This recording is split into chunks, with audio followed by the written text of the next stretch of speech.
আসসালামু আলাইকুম এভরিওয়ান, সবাই কেমন আছেন? আশা করি ভালো আছেন। দূরে কিংবা কাছে যেসব আপুরা আমাকে দেখতে পাচ্ছেন সবাইকে জানাই অসংখ্য ধন্যবাদ। তো আপুরা, আজকে আমি আসলে সবসময় তো সকালবেলা নাস্তা বানাই। তো আজকে আমি নাস্তাটা সংরক্ষিত করে রাখবো। দেখা যায় সকালবেলা অনেক সময় ঘুম থেকে উঠে অনীহা লাগে, অনেক সময় ভালো লাগে না নাস্তাটা বানাতে। দেখা যায় সব কিছু মানে রেডি থাকলে একটু ভেজে নিতে ইচ্ছে করে, যেহেতু একটু হালকা ঠান্ডা পড়েছে। তো দেখা যায় সকালবেলা উঠে যাতে নাস্তাটা আমি সাথে সাথে ভেজে নিয়ে তৈরি করে নিতে পারি, তাই আমি একটু এগুলোকে প্রসেসিং করে রাখবো, যাতে এটাকে আমি ভালো করে যেভাবে করছি তো আপনারা দেখতে থাকুন। তো খুবই সহজ। আমি আসলে পরোটাটাই পছন্দ করি বেশি রুটির থেকে, তো আমি এই জন্য আমি পরোটাই করব। তো বেশি না, খুব একটা বেশি না, আমি 9-10টা পরোটা আর কি বানাবো। তো তাহলে আমার অনায়াসে 2-3 দিন আমার আর সকালবেলা ঘুম থেকে উঠে শুধু জাস্ট আমি ভেজে নিব। তো এই আর কি। তো আমার দেখা যায় পুরা সকালবেলা বেলে আবার করতে করতে অনেক সময় একটু সময় লাগে, তো যার কারণে আমি এটা একটু সহজে আর কি আমি করে নিতে পারি, এই কারণেই আর কি করা। তো অনেকেই এটা করে, অনেকে দেখা যায় আবার কিনেও খায়। কিনে পরোটা, এরকম ফ্রোজেন পরোটা পাওয়া যায়, যেটাকে ফ্রোজেন পরোটা বলে আর কি এক কথায়। সেটা আমি আর কি ঘরে করব। এটা আর কি তৈরি করে রাখলে আর কি এটা খুবই সহজ হয়। এটাকে আমি এভাবে করেই বেলে তারপরে আমি আর এটাতে ভিতরে কোনো তেল দিব না, যেহেতু এটা পরোটা। তো আমি এটাকে তেল দিয়ে ভালো করে মথে নিয়েছি, লবণ দিয়ে পরিমাণ মতো, এই কুসুম গরম পানি দিয়ে, যেহেতু এটা রুটি না। রুটি হলে রুটি আরেকদিন দেখাবো আপুরা। তো যাই হোক, আমি এভাবে করে সবসময় করে নিই, যেভাবে করে আমি করি তো সেভাবেই আপনাদের সাথে শেয়ার করি। তো আমি ঘরে এটা আজকে তৈরি করব ফ্রোজেন রুটি। তো এটা করলে আর কি একটু সুবিধা হবে। মানে সকালে দেখা যায় অনেক সময় আপনার যদি উঠতে একটু, সব সময় হয় না, অনেক সময় যদি উঠতে একটু দেরিও হয়, 9টা-10টা বেজেও যায়, তাহলে আপনি সাথে সাথে এই ফ্রোজেন রুটিটা বের করে ভেজে অনায়াসে খেয়ে নিতে পারবেন। তো কোনো সমস্যা হবে না। আর ভাজি তো সকালবেলা তৈরি করে নেওয়া যায়, তৈরি থাকলে কেটে রাখলে ভাজিটাও তৈরি করে নেওয়া যায়। তো আমি এটা খুব সহজে তৈরি করে নিই। তো এইভাবে করেই আর কি আমি ভালো করে সুন্দর করে আটাটাকে কুসুম গরম পানি দিয়ে ভালো করে মথে নিয়েছি। মথে ভালো করে আটাটাকে গোল গোল করে পরিমাণ মতো আমি পরোটা সাইজ করে তারপরে বেলে নিয়েছি সবগুলো। এখন আমি এগুলোকে পুরোপুরি ভাজবো না, এপিট ওপিট হালকা করে ভেজে নিব, সেঁকে নিব আর কি। এটাকে যদি আমি ভালো করে একটু সেঁকে নিই তাহলে আমার এটা আর কি, আর এটা কোনো, এটাকেই আর কি ফ্রোজেন করব আর কি। তো যাই হোক, দেখতে থাকুন আমি কিভাবে এগুলোকে একে একে সেঁকে নিচ্ছি। তো এটাকে পুরোপুরি সেঁকা যাবে না। তো এইভাবে করে আমি ফ্রোজেন রুটিগুলো সংরক্ষিত করে রাখি, তাহলে এটা আমার একটু সুযোগ সুবিধা হয়। আমি ঘুম থেকে যদিও একটু সময়ও লাগে, তাহলে আমি এটা খুব সহজে ঝটপট করে ভেজে নিতে পারি এবং আমি নাস্তাটা তৈরি করে নিতে পারি ভেজে নিয়ে খুব সহজে। তো আপুরা, আমি সবসময় চেষ্টা করি যেভাবে খুব দ্রুত এবং সহজ উপায়ে কাজগুলো করা যায়, তো সেটা নিয়ে আপনাদের সামনে হাজির হই আমার দৈনন্দিন ঘরের কাজকর্ম এবং অন্যান্য সব কিছু নিয়ে। তো তো একে একে করে আমি আমার 10টা পরোটা একসাথে করে এইভাবে করে হালকা হালকা করে ভেজে নিব।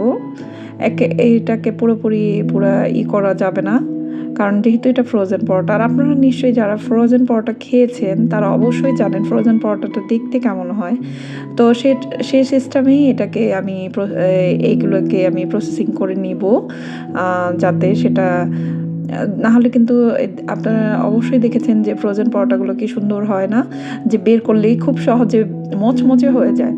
তো আমার কথা হচ্ছে, যদি আমি ঘরেই এই ফ্রোজেন পরোটাটা তৈরি করে নিতে পারি তাহলে আর আমার তো বাহির থেকে কেনার কোনো প্রয়োজন নেই। তো আমি এটাই করে নিই, এভাবে করে রুটিও আমি করে রাখি, আবার পরোটাও করি।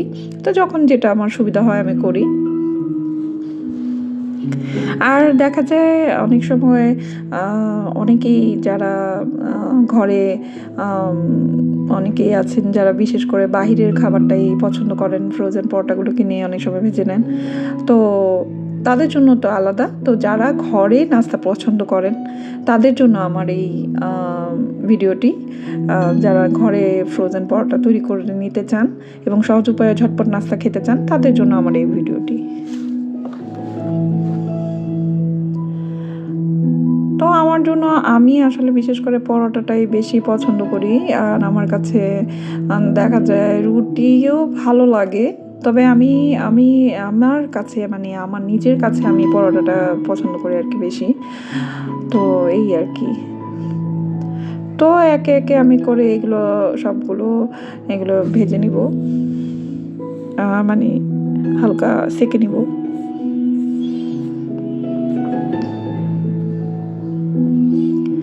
আসলে সংসারের কাজকর্ম তো কোনো ধরাবাঁধা কোনো নিয়ম থাকে না। যেভাবে আমি গুছিয়ে করি তো সেটাই চেষ্টা করি যেভাবে খুব সহজ উপায়ে এবং ঝটপট করা যায়। তো যেহেতু কাজগুলো আমাকেই করতে হবে তো আমি সেভাবেই নিয়ম অনুযায়ী করে নিই। তো এইভাবে করেই একে একে আমি আমার হয়ে যাচ্ছে পরোটাগুলো প্রসেসিংয়ের। তো এগুলো আমি ফ্যানের বাতাসে শুকাবো না, এগুলো আমি নর্মালি এইভাবেই রেখে দিব, এভাবেই ঠান্ডা হয়ে যাবে। এটাকে ফ্যানের বাতাসে রাখলে শক্ত হয়ে যাবে। তো সেটা আবার ভাজার সময় সেটা আবার একেবারে খেতে ভাল লাগবে না, শক্ত শক্ত লাগবে। তো এটা আপনি এভাবেই নর্মালভাবে রেখে দিলেই হবে। এটা এমনিতে নর্মালি ঠান্ডা হয়ে যাবে, তখন আপনি এটাকে সংরক্ষিত করে রাখবেন। তো সচরাচর এটা ডিপে রাখে না, নিচেই আমি রাখি। আবার আপনি যদি বিভিন্ন ধরনের এভাবেও রাখতে পারেন, আমি এভাবে রাখি। আবার আপনি এটাকে প্লাস্টিকের সুন্দর করে র্যাপিং করেও সুন্দর করে একটার উপর একটা দিয়ে রাখতে পারেন, যার যেটা যেভাবে হয়। তো আমি সবসময় যখন করি তো আমার আলাদা কোনো কিছুরই প্রয়োজন হয় না, আমি এভাবে করেই সুন্দর করে রেখে দিই।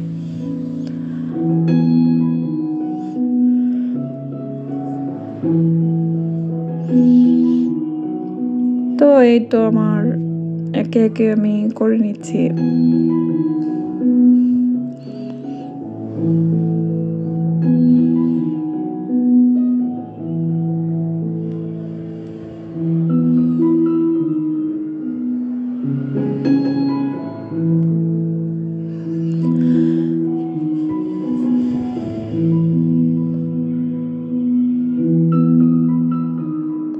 এটা রুটি হোক পরোটা হোক যেটাই হোক না কেন, দুটা উভয়টাই আপনি এইভাবে সংরক্ষিত করতে পারবেন।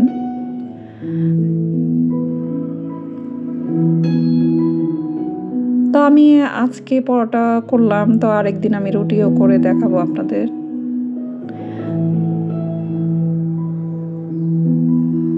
এই তো আমার এই যে সব হয়ে গেছে, এই যে সব হয়ে গেছে। এই যে এখন আমি কিছুটা এমনি ঠান্ডা হবে, আমি এটা কোনো ফ্যানের বাতাসে ঠান্ডা করব না, কারণ ফ্যানের বাতাসে ঠান্ডা করলে এটা হার্ড হয়ে যাবে। তো এই তো আমি এই বক্সটাতে সংরক্ষিত করব। তো এটাকে ভালো করে পরিষ্কার করে মুছে নিয়েছি। তো এখন আমার এই বক্সটাতে যেহেতু আমি এটা রাখবো, ফ্রোজেন করব, ফ্রোজেনে রেখে দেবো, মানে ফ্রিজে আমি এটা রেখে দিব। তো এইটাকে তো বিশেষ করে ফ্রোজেন পরোটাই বলে, তো আমিও তাই বললাম। তো এই যে একে একে আমি এগুলো এই যে এইভাবে করে শিখে নিয়েছি, এখন ওই একে একে উঠিয়ে নিলাম। তো এগুলো উঠানোর পরে আমি এই বক্সটাতে সংরক্ষিত করে নিচের ফ্রিজে আমি এটাকে রেখে দিব। এটা আপনি 1 সপ্তাহ পর্যন্ত 15 দিন পর্যন্ত রাখতে পারবেন, কিচ্ছু হবে না। আমার কোনো পেপারস লাগে না, আমি এভাবেই রাখি। আশা করি আমার ভিডিওটি যদি আপনাদের কাছে ভালো লাগে অবশ্যই আমাকে লাইক কমেন্ট এবং শেয়ার করবেন এবং সাবস্ক্রাইব করে আমার পাশে থাকবেন। তো এই তো হয়ে গেল। এভাবে করে এখন আমি এটাকে ফ্রিজে রেখে দিব। এটা অনেক দিন আপনি সংরক্ষিত করতে পারবেন। খোদা হাফেজ।